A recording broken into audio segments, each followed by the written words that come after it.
தடை மிகுதியாலோ இல்லை, அன்பரின் கதறல் கேட்டிடுதே. நானிலம் முழுவதும் நான் ஒரு கோடி நாசத்தின் வழியை நாடிடுதே. இயேசுவின் அன்பு என்னையும் நெருக்க எழும்பிடுவோம் நாம் வாலிபரே. எல்லாருக்கும் குட் ஈவினிங் சொல்லிக்கிறேன். பிரதர் சவுந்தரபாண்டி, தேவநேசன் எல்லாத்தையும் ஆர்கனைஸ் பண்ணதுக்கு, டேனியல் மெட்ரிகுலேஷன் ஸ்கூல், அப்பாவுடைய ஆசீர்வாதம். அவங்க தன்னுடைய இருதயத்தை இயேசுவிடம் கொடுத்தாங்க.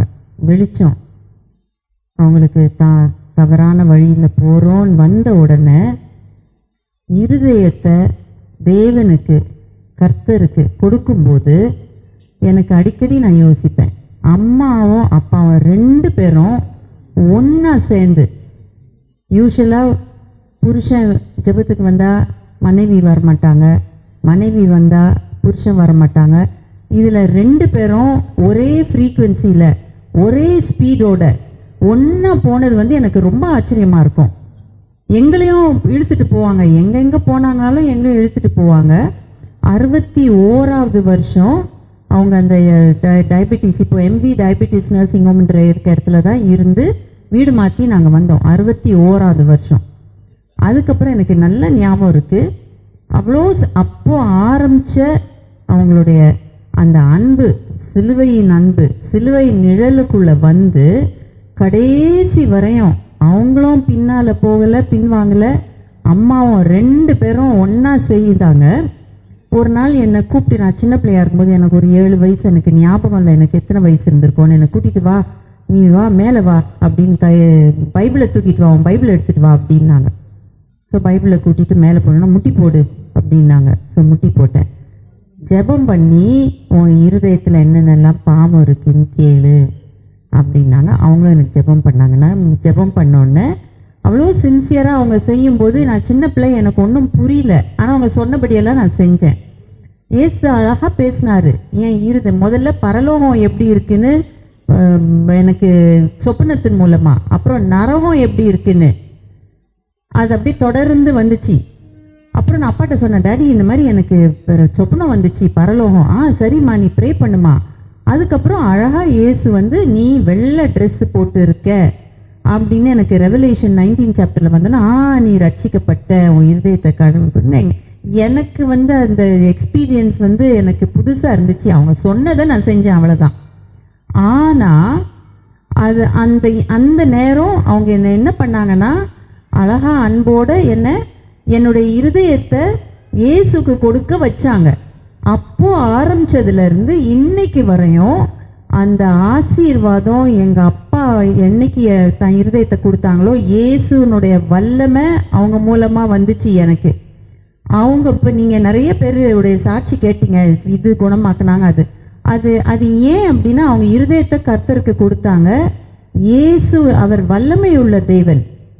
அந்த வல்லமை அவர் மூலமாக ஃப்ளோ பண்ணனால யார் யார் அவங்க பக்கத்தில் அவங்க நிழலுக்குள்ளே வந்தாங்களோ, அந்த சிலுவை நிழலுக்குள்ளே வந்தாங்களோ, இயேசுவினுடைய அற்புதங்களை அவங்க பார்த்தாங்க. அவங்க எவ்வளோ ஒரு தாழ்மையாக இருக்காங்கன்னு நீங்கள் கேட்டீங்க. நான் நிறைய முறை நாங்கள் போகிற இடம்லாம் நான் டாக்டர் ஜெய்சிங்ஸ் டாக்டர்னு யார்ட்டையும் நாங்கள் சொல்லி காட்ட மாட்டோம். ஆனால் எனக்கு ஆச்சரியமாக இருக்கும், யார்கிட்டையுமே நான் போய் எங்கள் அப்பா இங்கே வேலை செய்கிறாங்க, சர்ஜனு, ஜிஹெச் அப்படி இப்படின்னு சொல்ல மாட்டேன். போன வாரத்துக்கு முந்தின வாரம் நான் நிறைய நான் சிஎஸ்ஐ ஸ்கூலில் ஒர்க் பண்ணுறேன். பிள்ளைங்களை நிறைய கோயிலில் போய் பாட வைப்போம். போன வாரத்துக்கு முந்தின வாரம் ஒரு ஸ்கூலில் போய் நாங்கள் தேர்ட் ஸ்டாண்டர்ட்லேருந்து 12th ஸ்டாண்டர்ட் வரையும் பிள்ளைங்களை பாட வைக்கிறதுக்கு ஸ்டேஜில் என் ஸ்கூல் பிள்ளைங்களுக்கெலாம் எங்கள் அப்பாவை பெட்டியெலாம் நான் ஒன்றும் சொன்னதில்லை. சொல்லி முடித்த பிறகு பேரண்ட்ஸ் பிள்ளைங்களெல்லாம் கூட்டிகிட்டு போகிறாங்க. 3ஆம் கிளாஸ் பிள்ளையோடைய அப்பா miss you are doctor Jaisingh's daughter no அப்படின்னாரு. எனக்கு ஆச்சரியமாயிடுச்சு, என்னடா இவருக்கு எப்படி தெரியும், நான் ஒன்றுமே நான் சொன்னது இல்லையே. அப்போ நான் யோசித்தேன், எங்கள் அப்பா இறந்து 20 வருஷம் ஆச்சு. இன்னும் பிரதர் கிட்டியன் கூட சொன்னாங்க 20 வருஷம் அப்படி திரும்பி பார்த்தா நேற்று தான் அவங்க இறந்த மாதிரி இருக்கு.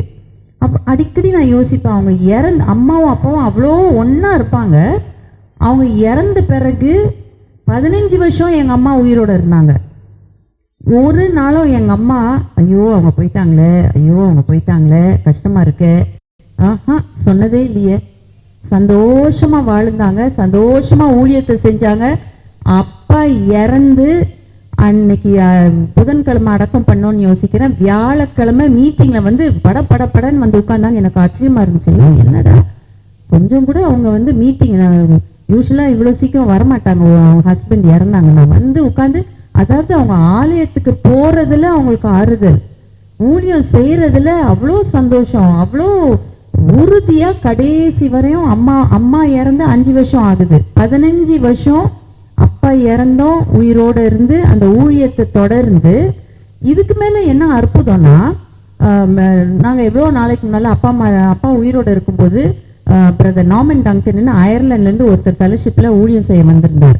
அப்போ அவருக்கு பேர்ட்ஸ்னால் ரொம்ப இஷ்டம். அதனால நானும் என் ஹஸ்பண்டும் அவரை வேடந்தாங்கலுக்கு கூட்டிகிட்டு போயிருந்தோம், பிக்னிக் போயிருந்தோம். அங்கே எல்லாம் உட்காந்து சாப்பிட்டுட்டு இருக்கேன்னா அவர் திடீர்னு என்ன கேட்டார், உங்கள் அப்பா வந்து இறந்த பிறகு ஊழியத்தை யார் நடத்த போறா அப்படின்னு கேட்டார். நான் வந்து எங்கள் அப்பா சாவாங்கன்றதை நான் ஒரு நாளும் யோசித்ததே இல்லை. ஐயோ அதெல்லாம் நாங்களாம் யோசிக்கல பிரதர், அதெல்லாம் அப்பா எல்லாம் சாக மாட்டாங்க அப்படின்னு. No no no, you must plan, you must think about it அப்படின்னாரு. அப்போது நானும் ஜெயந்தும் ஒருத்தர் பார்த்துட்டு, அவங்க பெரியவங்க மிஷினரி, அவங்கள்ட்ட போய் நம்ம என்ன சரின்னு என்ன ஜெயந்தி இவங்க இப்படி சொல்கிறாங்களே, நம்ம வந்து யோசிக்கவே இல்லையே அப்படின்னு அது வந்து மைண்டில் இருக்கும். ஆனால் இப்போ நான் வந்து அடிக்கடி யோசிப்பேன், என் ஹஸ்பண்ட் வந்து அந்தமான்லேருந்து வந்து, அவங்க மலையாளி வந்து, நான் தான் மருமகான்னு நீங்கள் சொல்லலாம் அப்பாவுடைய குடும்பத்தில். ஏன்னா நான் தான் ரொம்ப பேசுவேன், நான் தான் கோவப்படுவேன், நான் தான் சண்டை போடுவேன். என் ஹஸ்பண்ட் வந்து கடவுள் மகிமைக்காக சொல்கிறேன், அப்படியே டிட்டோ எங்கள் அப்பா, அப்படியே டிட்டோ.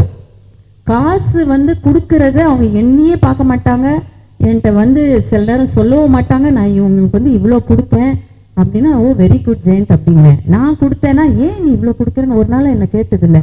நாங்கள் ஒரு பக்கம் நாங்கள் கொடுக்குறத நாங்கள் சொல்ல இஷ்டப்பட மாட்டோம். நான் ஏன் சொல்கிறேன்னா, அப்பாவுடைய குணத்தை விட சில நேரம் இவங்க வந்து அதிகமாக அப்பா கொடுத்ததை விட நிறைய கொடுப்பாங்க தாராளமாக. எனக்கு வந்து அப்படி ஆச்சரியமாக இருக்கும்.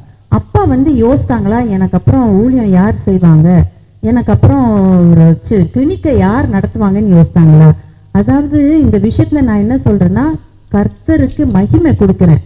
அப்பா அவ்வளோ சின்சியராக அந்த பேட்டர்னை எடுத்து ஆண்டவர் பார்த்து எங்கேருந்தோ வந்து அவங்களுடைய ஷூஸில் அழகாக ஃபிட்டின் பண்ணி தொடர்ந்து செய்கிறதுக்கு இயேசு அழகாக செட் பண்ணி கொடுத்தார். அது வந்து கர்த்தருக்கு மகிமையும் துதியும் நான் கொடுப்பேன். இப்போ இன்னொன்று நான் என்ன சொல்கிறேன்னா, என்னைக்கு எங்கள் அப்பா என்னை டெரஸில் கூட்டிகிட்டு போய் முழங்கால் போட்டு உன் இருதயத்தை கடவுளுக்கு கொடுமான்னு சொன்னாங்களோ, நீங்கள் எல்லாரும் கேட்டீங்க, இப்படி செஞ்சாங்க அப்படி செஞ்சாங்க இவங்கள குணமாக்குனாங்க. நீங்கள் வந்து உங்கள் இருதயத்தை கர்த்தருக்கு கொடுத்துருக்கீங்களா? அது ஒன்றும் பெரிய விஷயம் கிடையாது. என்ன கண்ணை மூடி இயேசுவே உமக்காக என் இருதயத்தை கொடுக்குறேன், அவ்வளோதான். அந்த சிம்பிளாக அந்த நான் சின்சியராக பண்ணேன், எங்கள் அப்பா சொல்கிறத சின்சியராக செஞ்சேனா, அந்த ஆசீர்வாதத்தை நான் இன்னும் பார்க்குறேன் என் வாழ்க்கையில். எங்கள் அப்பா மரிக்கும்போது ராயபுரமில் ப்ரேயர் ஹாலு பர்த்தாவமாக இருந்துச்சு. வெறும் ஒரு சின்ன ஒரு ஆஸ்பெஸ்ட் ஷீட்டு தான் போட்டிருந்தாங்க. ஒழுகும், கரண்ட்டு மழை பெஞ்சதுன்னா அங்கே இங்கே ஒழுகும். எங்கள் அப்பாவும் எங்கள் அம்மாவும் இதை இடித்து கட்டணும்னு யோசிச்சிருக்கவே மாட்டாங்க. ஆனால் அவங்க இறந்த பிறகும் என்ன அற்புதமா, என்ன அதிசயமா, அவ்வளோ அழகா. இப்போ அந்த ப்ரேயர் ஹாலில் பார்க்கும்போதெல்லாம் நான் யோசிப்பேன், அப்பாவுடைய அந்த ஆசீர்வாதம் இன்னும் தொடர்றத நான் பார்க்குறேன். இப்போ நீங்களும் உங்கள் இருதயத்தை கர்த்தருக்கு கொடுத்தீங்கன்னா, நீங்களும் அந்த நிழல் சிலுவை நிழலுக்குள்ள வந்தீங்கன்னா அந்த ஆசீர்வாதம் உங்களுக்கும் வரும். நீங்கள் யாராக இருந்தாலும், அதாவது மழை பெய்யும்போது கொடை பிடிச்சும்போது நீங்கள் வந்தீங்கன்னா நீங்கள் நிழலில் இருப்பீங்களே, அதே மாதிரி தான். அதனால் நான் இப்போ என்ன சொல்கிறேன், இந்த வசனத்தை வாசிக்கிறேன். 2 சாமுவேல் 22ஆம் அதிகாரம் 29ஆம் அதிகாரம். கர்த்தராகிய தேவரீர் என் விளக்காய் இருக்கிறீர். ஆமா, எங்கள் அப்பாவுக்கு தேவன் விளக்கா இருந்தா, இருள இருந்தாங்க.